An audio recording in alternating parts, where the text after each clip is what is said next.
Jen, it's Monday night, and I know there's something that made you do a spit take. What'd you disagree with this week? Well, just like Frank Gore from about a month ago, how dare Ryan Fitzpatrick retire?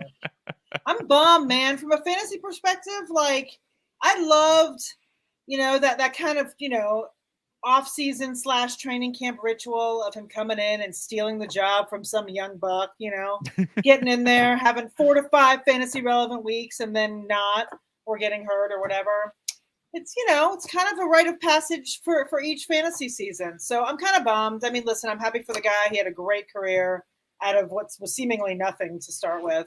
And he had a great career in the NFL, and he had a great fantasy career. So I will bummed. I will be missing his personality throughout the season, but good for him. Yeah, we will miss you, Fitzmagic. I'm with you. We will miss you very much, Fitzmagic. Now let's get to the show.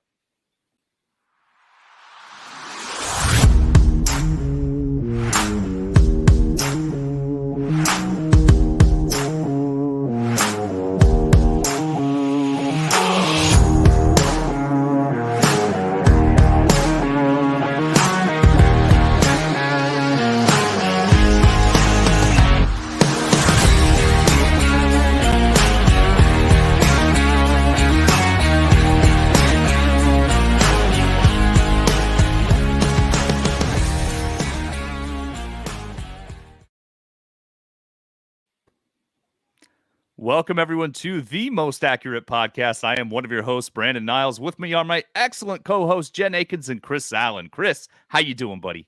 I'm doing great. Now that actually Jen brought up Fitzmagic retiring, I am a little bummed out.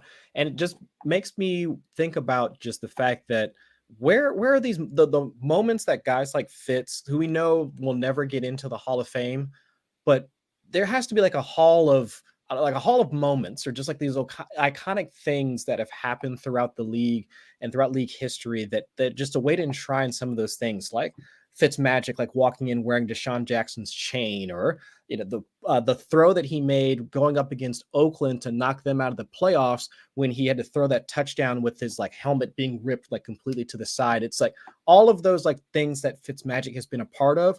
None of those singularly will ever get him like anywhere past just like being just lovable and just popular throughout the NFL and all of its fans.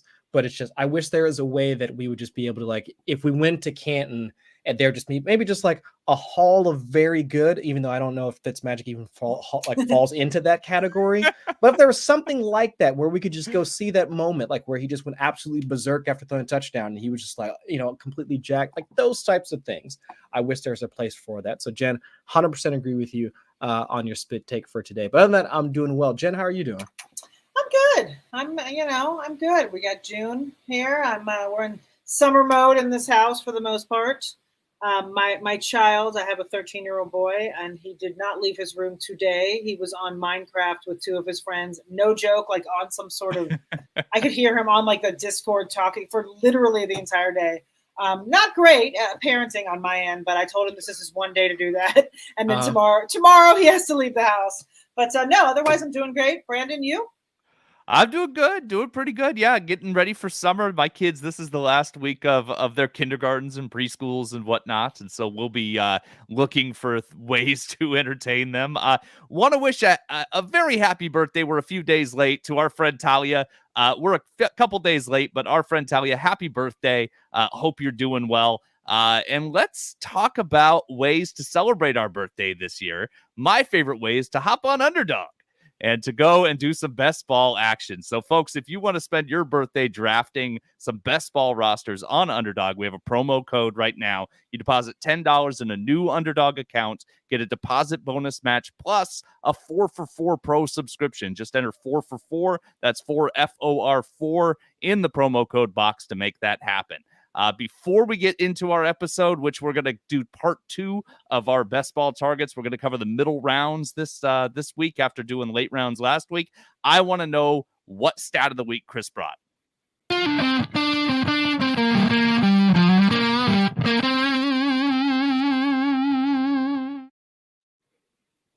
All right. So last week we talked about wide receivers and we dove into just the different archetypes of wide receivers there are and how you can at least try and pick apart how you can find at least a decent wide receiver like towards the back end. For this week, I looked into running backs, and one of the stats that I was looking at, or the stat that I kind of revolved this week's analysis around, was rushing success rate. And over at Football Outsiders, it's a little bit different than trying to use something like just straight efficiency, like EPA per play. But they wind up they use a model in order to calculate the success rate, which varies in terms of down, distance, game situation, things of that nature. But I do think that it's poignant, or at least it's important for us to remember running backs, like while they are parts of our fantasy roster, they're still the primary component like of what they do on the field is rushing. And since 2015, over half of the running backs that have been in the top 24 have been in the top half of the league in terms of rushing success rate. That's recorded by Football Outsiders. That's a minimum 100 rushes, but 57.1%. So that's a fairly significant hit rate. And I think that's one of the things that we kind of miss, where we always look at not just rushing, but also targets with the onslaught of half PPR leagues and all that. But I mean, we can still find like good running backs like later on, like good rushers as well, whether it's AJ Dillon, Mark Ingram back in 2019, Chris Carson. I mean, those are guys that I think for the most part, we tend to downgrade just because from fantasy standpoint, we want the guys that can catch passes all the time. But I do think that's important to acknowledge some of the guys that can be just good running backs, like good at football. So I don't know, like Brandon, I know you've been from a trivia standpoint. I know you can probably recognize a ton of the names that I came across while I was doing research for this. Like it even like a couple of these names actually like came to mind. But if you go all the way back to like 2015, Matt Forte, Rashad Jennings, I completely forgot about him from the Giants days. But like those are the types of guys that I think we kind of, I don't know, we discount some of them until there are RB4 on our rosters. They pop up for a few good weeks and we're happy that we have them. But I mean, do you feel the same way that it's just kind of like if they don't have a massive target share or receiving component, I think we as the fantasy community, we kind of like downplay like what they could really be like in terms of not even just from a fantasy aspect, but for a real football perspective as well? Yeah, I think we see that a lot with Nick Chubb right now. We're seeing it with Kenneth Walker right now. These are guys that are super talented running the ball, and we're not expecting any passing down work. And so as such, we're discounting them, and we're thinking that they're not going to succeed. Now, obviously, we don't know what we're going to see from Kenneth Walker, and there's some murk over there in Seattle to contend with as well. But we know that Nick Chubb is an elite fantasy running back. We know that he's a talented enough runner to put up good numbers, even without the passing down work. Derrick Henry's another one. Obviously, they're the exception and not the rule. But Derrick Henry for years has been drafted several spots lower than maybe he should be because we don't get the passing volume. So I think it's true. I think it's good to look at, and I love that this is an additional statistic to evaluate running back talent without just saying opportunity equals fantasy success, because that, while that still seems to be the formula we lean on, it's not necessarily the ends-all be-all way to evaluate. And it's simplistic, right? Like, are you good at doing the primary thing that your job requires you to do? Like, you're a running back. Are you good at actually running the football? And I think time and time again, and year in and year out, like we've been not necessarily inundated, but I would say that the guys that have been all the way up at the top, they've been good rushers, like Jonathan Taylor, Todd Gurley in his heyday, Saquon Barkley, even Christian McCaffrey, like all good rushers. But I think their receiving work has overshadowed, like, or at least from a fantasy sense, has overshadowed like what they truly are like once they're out there on the field. And the fact that they can be that dual threat, the fact that they can be like a terror between the tackles, but also once they get out in space, they can juke out a corner or a safety. I mean, it really is something once you actually like go back and watch some of those highlights, which I actually do plan on doing like after we get done here, just to, go back and relive some of those like moments back in like the 2016, like heyday, like even like, remember like that was that the 2017 year when it was a Garrett Blount, like going for like 19 touchdowns or something like that. It's like those types of guys, again, almost like the Fitzmagic discussion, never going to make it into the Hall of Fame, but for that moment in time, for that, like, I don't know, 14, 15, 16 weeks. Like they were the guys that we considered to be like the best at their position. But Jen, for you, how are you like, and I'm sure we'll get into this because that's part of today's discussion, but do you try and find like some of those guys? Do you think like, are you just good at running the ball? Like, is it really just that simplistic for you? Like, once we get out of like the early rounds, like once we get past, the Christian McCaffreys, the Alvin Kamaras, and all those guys, is that really what you're looking for? Like once you get like towards it, like into the middle and late rounds? Yeah, I mean, can you run the ball? You go to football. I mean, for me, it actually even starts at the top with Derrick Henry. I know Brandon mentioned him, but I mean, he's falling so far.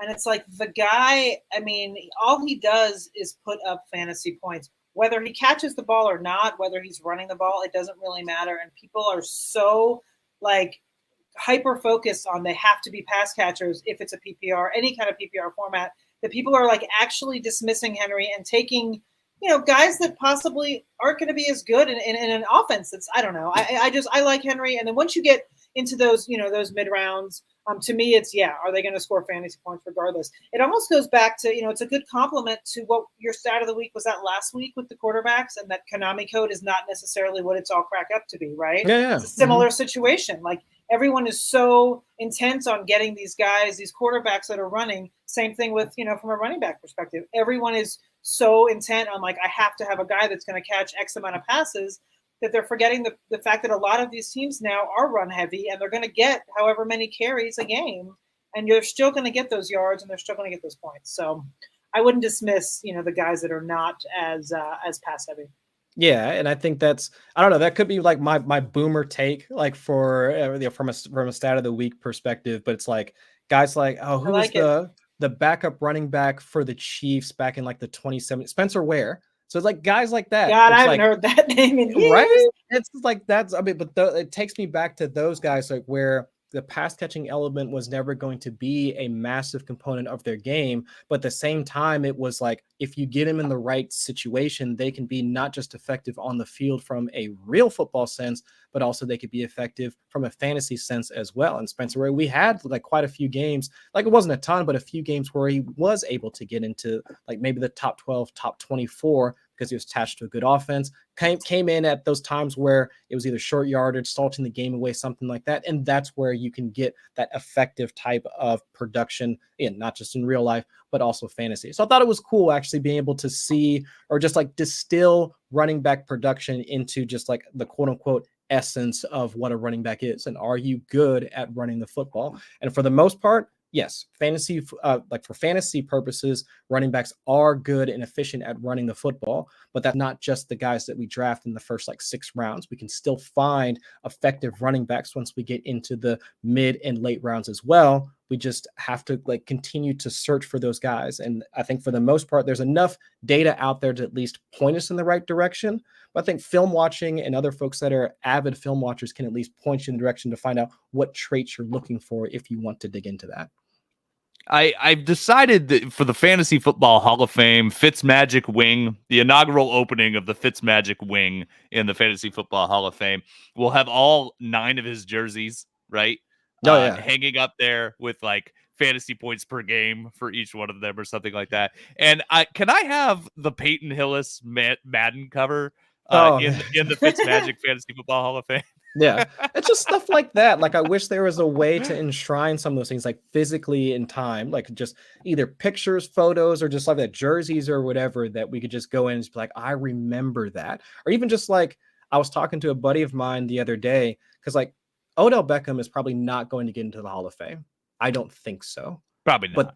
But he has one of the greatest catches like of all time. But how do you enshrine like that moment other than putting it into an NFT and trying to sell it? I was just going to say, that's exactly what's happening. But is there a way that we could just like capture that moment and you could just go see like, oh, I remember that. Yeah, that thing. But yeah. There's a ton of those. That's it. We need the Fantasy Football Hall of Fame. That's what we need. We need Alvin Kamara's Christmas Day game. Maybe we should work on that as a business venture. Yeah. It could be a nonprofit. It could be a nonprofit. Mm-hmm. I love it. Yeah. I love it so much. I want to talk about a giveaway. We've got a Scott Fishbowl entry giveaway we're doing right now. If you want to be a part of the Scott Fishbowl this year, get an invitation to it. It's a great, fun thing every year that Scott Fish does. We have a giveaway this week. If you'd like to win an entry into it, just go and subscribe to our YouTube channel. That's youtube.com/c/4for4football, or you can just search 4for4 football on YouTube and you'll find it. Take a screenshot that shows you subscribed. Tweet it to our Twitter account at 4for4football, and the winner will be announced on the show next week. So subscribe to YouTube, screenshot, tweet it at us, and we'll be good to go. We will announce it next week. So get those entries in and join the fun in Scott Fish Bowl. So let's do our main topic. This is part 2 of our Underdog Best Ball strategy. Mid-round targets. This is round 6 through 11, or picks 61 through 132, if you like that. We, by the way, have a ton of best ball strategy articles. A lot of them are written by Jen. A lot of them are also written by TJ Hernandez, who's just an ace with this stuff. Go and check that stuff out. We've got our landing page. It's just 4for4.com/articles/best ball fantasy football. You can find it. It's got a ton of resources there. And some of the things that we talk about are going to be talked about in detail on that page. So check out those articles. Jen's late round article is up from last week. But so before we get into that, let's talk strategy real quick. Mid-round best ball. Jen, I want to start with you. When you're looking at the middle rounds, how dependent is it on your early draft strategy? So, the picks that you're taking in the early rounds, is that heavily dependent upon, does that massively impact your middle round strategy, or are you basically looking at the same targets regardless? I think it has some kind of, I wouldn't say heavily, but yes. I mean, it really depends. Everything for me, like, I don't go into a draft like, all right, this is exactly what I'm going to do. I never do that. A lot of it for me depends on draft spot in particular. If I'm in the first half of the draft, I may approach it differently than I'm in the last half of the draft. But I think it really depends. I mean, I have certain things, and I think we'll get into that in a little bit. But I have certain things that I like to accomplish in the middle rounds, regardless of what I'm doing. So I guess it's kind of half and half. Like, I have a few things I want to accomplish, and then the other half is flexible. That was kind of a weird answer, but that's what it is. No, that makes sense. Anything different from you, Chris? Slightly, just because what I do in the early rounds, like, does, at least for me, heavily influence like how I approach the mid rounds, just given the draft capital that I would allocate like at either of those positions. And for running back, because if you look at the overall roster constructions that have typically gotten through and like either had high advance rates, either just to getting through like week 15 into the regular playoffs, or even advancing into the semifinals, into the finals, you're looking at a fewer number of running backs that we're drafting. In a piece that I wrote for either FFPC, then also looking at like Underdog as well. I mean, the number of running backs typically selected are 2 to 3 less than what you're going to have for wide receivers. So at Underdog, if you're drafting 8 wide receivers, typically it's like 5 running backs that typically has like the higher amount of playoff advance rates. In FFPC, surely it could be like 9 wide receivers selected over there because you have more roster spots, but you have like 6 running backs getting drafted. So that type of push-pull, or the amount of the ratio between running backs and wide receivers, tends to change, but you're dealing with fewer positions or fewer draft slots allocated to the running back. So if I draft 2, let's say, to start off my draft, so if I go, I don't know, Austin Eckler, Aaron Jones, or whatever combination that you want to come up with. Ooh, so I like that one. that was actually pretty sick, not gonna lie. But think about it though. I've drafted 2 of my 5 that I'm probably going to draft in total. So I'm now going to be looking at other positions, wide receiver, tight end, quarterback, or whatever the case may be. So if you look at like the big picture of how many that you would typically draft in total and how many you've already selected in those first few rounds, that can kind of give you an idea of how many you would want to take throughout the rest of the draft itself. Again, if you do go running back early and you do want to secure those targets and touches for your running back at the start, all right, well, then maybe I'll wait until, let's say, maybe Clyde Edwards-Helaire goes in like the 6th or 7th round, or a Miles Sanders-ish. So like I can have some more time to get pick up on some of the other positions.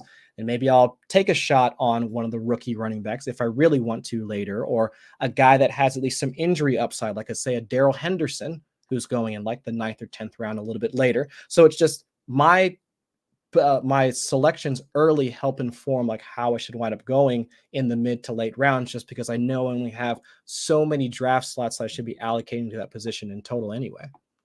That makes it the running back dead zone, Chris. That's 4 to 8 rounds, 4 to 8. Is that the running back dead zone? 4 to 6 is typically about like where I've seen like 4 to 6, 5 to 7, depending on which platform that you're looking at. In the studies that I had done, like from like 2019 through 2021, you can actually see a dip in either the probability, because I used a probability density function in order to measure what's the likelihood of you finding a running back that has a high advance rate or even meets the baseline advance rate, which is something our own Sam Hoppen has come up with, which is 16.7%. But the probability of finding a running back that actually has a greater than the baseline advance rate actually drops around that same time frame, like where the dead zone has typically been at, like around that, again, 5 to 7, 4 to 6, like somewhere in that range.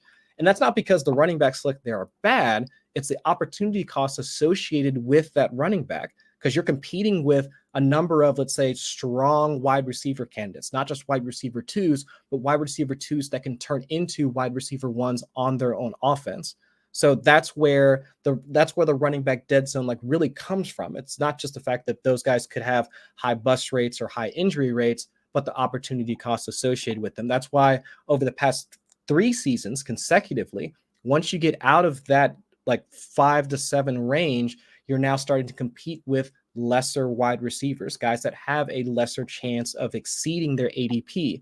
And that's where then the production of that wide receiver versus the production of that running back taken at the same cost starts to equilibrate. And so now you would have a better chance of finding a better running back at that time frame. So it's not that those guys are bad. It's just that the other guys are a little bit better.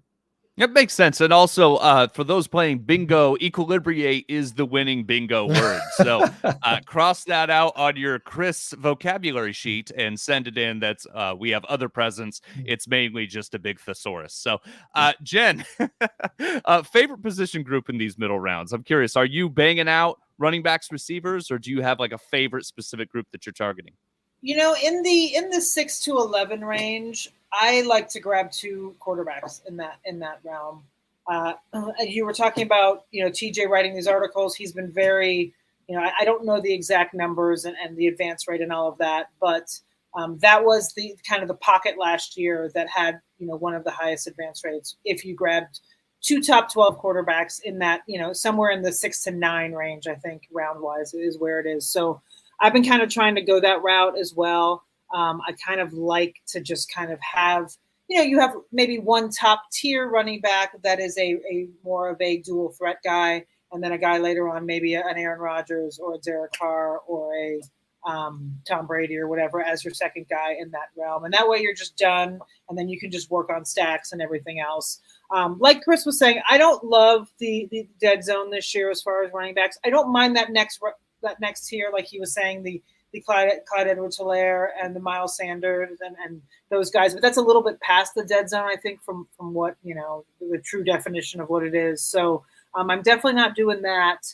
The only, and I know we'll probably talk about this in a little bit, but I am definitely a either pay all the way up or wait as far as tight end goes. So I'm definitely not in shopping for a tight end in those rounds. The only guy I will take, and I kind of talked myself into it after writing an article on him this morning, is Dalton Schultz. So he's a guy I will sprinkle in that I will grab in that dead zone, because I think he's a guy that, or not dead zone, I'm sorry, in the middle rounds, because I think he's a guy that has the potential to be, in the top 5. And he's pretty cheap. I mean, he's going, pretty late right now. I think his ADP is 72. So he's a guy that if you're too kind of squeamish to wait all the way till, the 12th and later, but you don't want to pay up for the top guys, I think he's a guy that is a pretty good price right now that might has the potential to kind of sneak into that elite tier. Excellent. Let's start with tight end. Actually, last week we started with quarterback and ended on tight end. Let's start with tight ends. I'm kind of with you, Jen. Pay up or wait. There is a couple guys I like. I really like TJ Hawkinson this year. I liked him last year, but I had to pay a 4th round pick for him last year. This year, he's available in the 7th round on Underdog right now. So I'm kind of back in on Hawkinson. While it's not a point of the draft where I'm really looking at the position, if he's there in the 7th, I'll usually pull the trigger there. I just like his potential in that offense. He was very solid when he was on the field last year. And even though they did add Jamison Williams, they did add DJ Chark, I think that he'll continue to be a red zone target. And I think the offense will be better and he'll have more opportunities at the red zone. So I like Hawkinson a lot. Chris, what's your favorite tight end to target in this zone? And do you have a similar strategy to tight end as Jen and I? Yeah, absolutely. And I actually looked at the advance rates like for tight ends that are typically taken in the middle rounds. And while it's not like a massive bar to clear, really the only thing you're looking for is, let's say, top 12 production, like at that. And I'm talking about like on a weekly basis. For the past like couple of seasons, actually just looking at last year alone, the minimum amount, or like the average, I take that back, the average number of top 12 appearances for the 4 tight ends that had a higher than baseline playoff advance rate was about 8. And so that was like Mike Gesicki, Rob Gronkowski, Hunter Henry, and Zach Ertz, like were the 4 guys that I looked at like from last year's group. And it's not just like the targets, because we knew that like Mike Gesicki, his week to week like target volume would fluctuate. Same thing with Zach Ertz, like until we saw more steady production once he moved down to Arizona. But it's all about the red zone, because really for a guy to get into the top 12 at tight end, if you can catch a pass and fall down in the end zone, you're probably going to be a top 12 tight end. And these guys were perfect. Like they were the perfect archetype for a mid-round tight end, because they had all of the opportunity once they got into the red zone. Zach Ertz, 23.9% red zone target share last year. Hunter Henry, 23.6%. I mean, Rob Gronkowski and Mike Gesicki were able to get away with a lower red zone target volume. That's just because they were getting, let's say, at minimum, like 5 to 6 targets like per week. It's like over, like if you average that over the entire season. But if you have it, let's say, a 12 to 14% overall target share, combined with that red zone target share, that's the type of profile that you're looking for. So while I'm not as high on Zach Ertz as I was last year, I do think he still kind of fits the role. Like him, guys like him, Tyler Higbee, Logan Thomas. I mean, those guys that you can see having, let's say, a few targets per game, but once their team actually moves into the red zone, they're probably going to be if not the first, then the second option, like on that team's passing tree. Mm-hmm. I can't with Tyler Higbee. We know the slander. Yeah, but those guys are late. Higbee. Those guys are late round, Chris. So you're kind of cheating here. We talked about those guys last week, like Higbee and Logan Thomas. Like those are not round 6 through 11. Like Logan Thomas. Oh, when I looked at him, they were like he was like a 10th rounder. Like Logan Tyler Thomas Higbee was 10th is round. like 194 right now, which is like the 17th round. Oh, really? He is now? Yeah, and Higbee's okay. Higbee's at 163. So wow, they've moved out of there. So you are not talking about mid-round. This is Chris doubling down on I'm not taking a tight end in that range. Pretty much. No, I'm just talking about the archetype of guys. If those specific guys are out of there, then that's fine. I will bow to whatever the ADP gods say right now. Yeah, I mean, listen, they may shoot up as the summer goes on, but no, that's fine. You know, I have Ertz actually fits in there because he was my guy that I wrote down. He's a 10th rounder right now. Sure. And so I like him, and Schultz is one that I feel like he's probably going to jump up because a lot of people are kind of jumping on the Schultz bandwagon a little bit. So right now I think he's a 7th rounder, but he may spike up a little bit. Ertz feels like a 10th round bargain. Like because he produced at a high rate when he got to Arizona last year. Right, and you've got Kyler Murray will be healthy theoretically. Yeah. So and Hopkins out for 6 weeks, and you know Hollywood Brown is Hollywood Brown, but he's had some issues. He hasn't been like this elite guy. And as far as red zone targets are concerned, it's basically going to be him and whatever's left of AJ Green, right? Possibly. Because Hollywood and Rondale Moore are pretty small, I would think. So they were running quite a bit in the red zone, if memory serves. It's true. Yeah, Connor should continue to get goal line touches as well. Which I wonder is he a dead zone running back, James Conner? No, he's higher. Early, he's right? He's up right now. Yeah, third, 4th round, somewhere in there. He's going pretty early. He's a scary early pick for me, just as far as injury and stuff. It's going to be the same. His thing ADP with him. is 33. Yeah, he's at 33 right now. That's just too rich for me for someone like that. Yeah. We're gonna say the same thing goes into. He'd love him if he's healthy.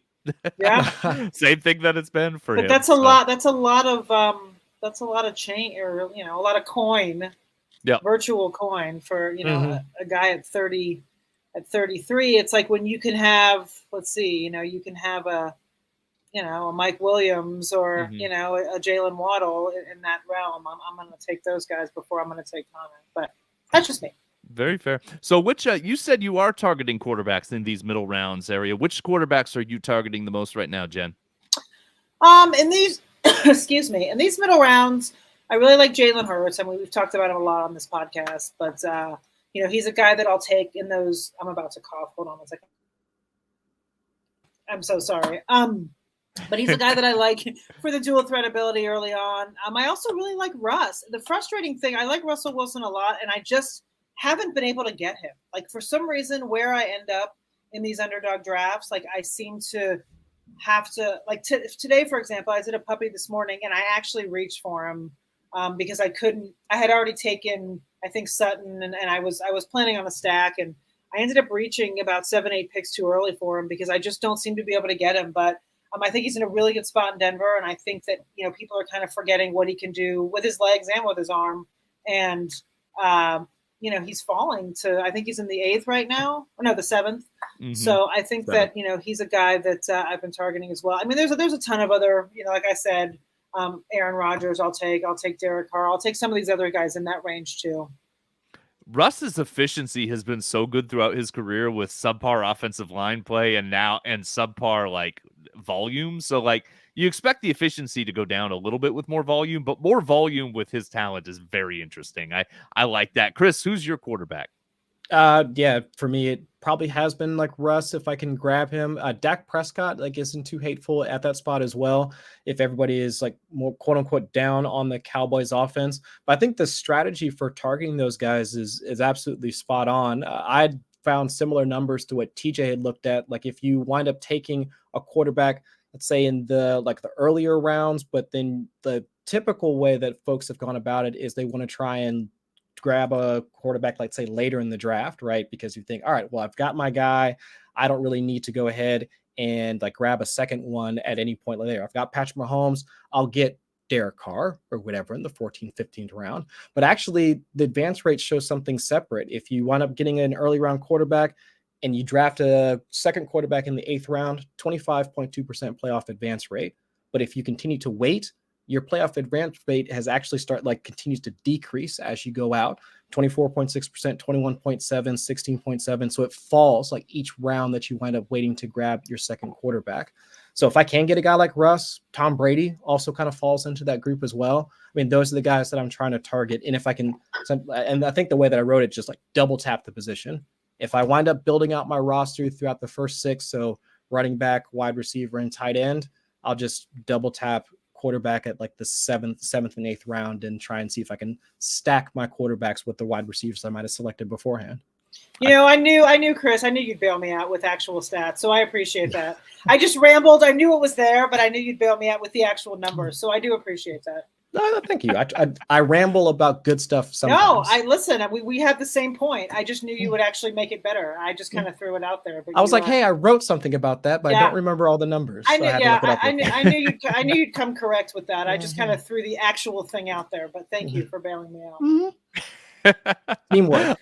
I didn't write down my guys because I was like, my guys are going to be the same ones as Jen and Chris. And the guys I was going to write down were Jalen Hurts and Dak Prescott. Those are the guys that I target for the same reasons that you listed. I love Jalen Hurts. The upside based on his draft position is just ridiculous. Even if he bombs out, I think his floor is high enough to be a quality starter. And then Dak, he was good last year, and the Cowboys were wildly disappointing offensively. So if they get better at all this year, then, this could be a top 5 offense of the league, and Dak should benefit from that. So I love it. Let's go to running backs. Let's start with you, Chris. Who are your running backs that you're targeting in rounds 6 through 11? So the first thing that I've tried to look at is try to figure out, all right, well, what's the archetype of running back that we should be trying to focus on, once we get into the mid rounds, because at that point we're past primarily most of the guys that have pass catching upside. So really what you're trying to look for, and this has been the case actually for the past couple of seasons, guys that have injury upside, but they also have contingent value. So I think the easiest example would be an AJ Dillon, right? Because we know that on a weekly basis, he's going to have this scattered amount of touches, like whether they be red zone touches or just like touches between the 20s. That's the guy that you're looking for. Also involved in the passing game as well. I think A.J. Dillon is probably the gold standard of an archetype of running back you would want in the middle rounds. But there are other running backs too that at least have similar upside. Like should anybody in the offense go down, their workload would essentially increase, or if they get phased out. Devin Singletary is probably going to be my guy for this year, because I think when James Cook was drafted, everyone was like, I mean, shiny new toy syndrome almost immediately, because we knew what James Cook was drafted to do. I mean, they the Buffalo Bills, they were after J.D. McKissick. I mean, they also brought in, I think they also have Duke Johnson's on the roster as well, if I remember correctly. I think he's hanging out in the locker room. Yeah. Yeah. So it's just like they want that type of option for Josh Allen, like on third downs or in passing situations. And I get that, especially with Cole Beasley leaving. They want to have as many shifty guys that he could probably pass to in the middle of the field if they want to. But Devin Singletary, over the final like 6 weeks of the season, I mean, he was top 12 in terms of efficiency, short yardage situations, like you name it. Like he was out there, like he was being like productive running back. And so if we're also excited about, and this is a completely different running back in terms of his athletic profile, but if we're excited about Leonard Fournette carrying the mail for Tom Brady, I'm also excited about a guy that's carrying the mail for Josh Allen, that's ahead of another productive offense. And so while I guess Josh Allen is always going to be considered the goal line back for his team, this is a guy that's, I mean, his dead cap hit like triples like after this season. So if the team's already positioning themselves in order to have at least more options for him to pass to, and also if you think about that from another perspective, less chances for him to run, then Devin Singletary could be the guy that they continues to scoop up that volume, because it's not like they're trotting out Zach Moss, or at least they're not positioning themselves to trot out Zach Moss anymore. Mm-hmm. So I think Devin Singletary is probably going to be my guy that I'm going to try and get as much of throughout the draft season, because everyone's going to want James Cook. Everyone's going to want Josh Allen because of the rushing. But if Devin Singletary gets even a little bit more, like once they get into the red zone, he could be very productive from a fantasy standpoint. And his ADP has plummeted, like considering the production that he had at the end of the year. I'm with you. I like Devin Singletary. I think we're kind of forgetting about him, and that's actually not a knock on James Cook. I like James Cook too. Yeah. I think that both of them can be productive in that offense, and I think that for the price, Devin Singletary is going to be productive for some people. Jen, who are your running backs that you like? Well, I'll skip James Cook because that's who I have there as one of my guys. Because I like him, and I like him for similar yet different reasons as Singletary. I think I think like Chris said, they were shopping for J.D. McKissick. They want a pass catching back. They've wanted a pass catching back for years. They got a young guy that is that. So I do like him. I mean, they're very similar in ADP. I've seen them interchangeable in drafts. People and they often go back to back in drafts. But no, another guy I like Ken Walker a lot. There's something about obviously a Seattle running back that has fresh legs. Pete Carroll wants to establish. He will always establish. So you've got between whether Chris Carson's coming back or not. Don't know. Rashad Penny already hurt. So I think Walker's in a situation where he could walk in and have a lot of usage. And he's an 8th rounder. So he's usually a guy that I will target either if I'm going 0 RB, which I don't really do too often, or if I'm doing hero RB or bully RB or whatever the crap you want to call it. He's a guy that I will grab as my second or possibly third running back in a best ball league, because I feel like he's going to get a lot of usage and a lot of volume, and hopefully he's good. I mean, that's the thing. It's like in that offense, he doesn't need to, catch passes. He just needs to run the football. And Pete Carroll's going to ask him to run the football. So I think, his ADP might rise as training camps get underway, but if it doesn't, I like him there in that 8th round. Mm-hmm. Excellent. Yeah, I'm with you on Kenneth Walker, actually. Seattle was 27th in rushing attempts last season, which means they couldn't keep their offense on the field. They were still 11th in rushing yards per game. So they want to run the ball, and they're going to have that opportunity. I understand that Rashad Penny is there, and I understand that he's going to get a lot of work. Rashad Penny has missed 43% of the possible games he's had to play. So I hope he's healthy. Super excited about Rashad Penny. for his career, rooting for the kid, not banking on him playing a full season or getting a full workload. I think that Seattle will probably take a look at that and view it as a 1A, 1B situation. That we don't know Chris Carson's situation right now. His career might be done, unfortunately, as much as I love him. I'm looking at Melvin Gordon in the 10th. Like, I understand that. Yeah, I understand that it's not cool I have a to lot like of Melvin Gordon, No, but I like him. they brought him back. He's going to get work 10th round. At that point in the draft, you're looking for guys that are going to get you some points, that are going to get in the end zone sometimes. I think Melvin Gordon's going to do that. And then nobody wants to draft Josh Jacobs. I'll take him in the 6th round. I think I'll take him too. Yeah, I think there's going to be more touchdowns in this offense. Not all the time, but I'll take him. Yeah, more touchdowns in this offense. He's my 3rd running back in a lot of my hyper fragile builds. Like I'll kind of fluctuate between Josh Jacobs and Miles Sanders, who we've talked about a lot. Miles Sanders available in the 7th.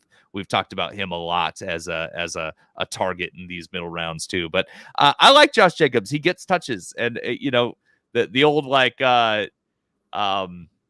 Billy Bean concept of he gets on base from Moneyball, right? Like he gets touches. If he gets touches, I'm at least a little bit interested, right? So, so those are my running backs. I like the guys you guys brought up as well. Jen, let's go to you for your receivers that you're targeting.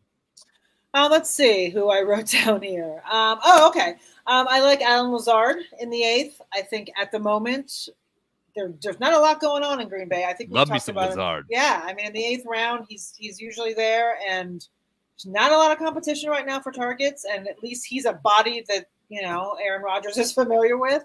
So I think that they have the chemistry. I think he's someone I like. Another guy I like that a lot of people do not is Robert Woods in the 9th. I feel like people are just kind of writing him off because he got hurt last year, but I mean, in that Tennessee offense, there's just not a lot going on there. I mean, AJ Brown is gone. Like, I feel like Woods, I mean, yes, they are run heavy. Yes, that offense goes through Derrick Henry. But I think Tannehill and Woods, if they can get, if they can gel, I feel like he's a guy that people are kind of blowing off. And, I mean, I'm not going to take him in every league or anything, but I feel like he's someone right now with a 9th round ADP that, if you decide to go running back heavy and you need to scoop some of those guys up in those middle rounds, I think he's there. I do have one more guy that I like that I kind of added at the last minute that has been growing on me is Jarvis Landry.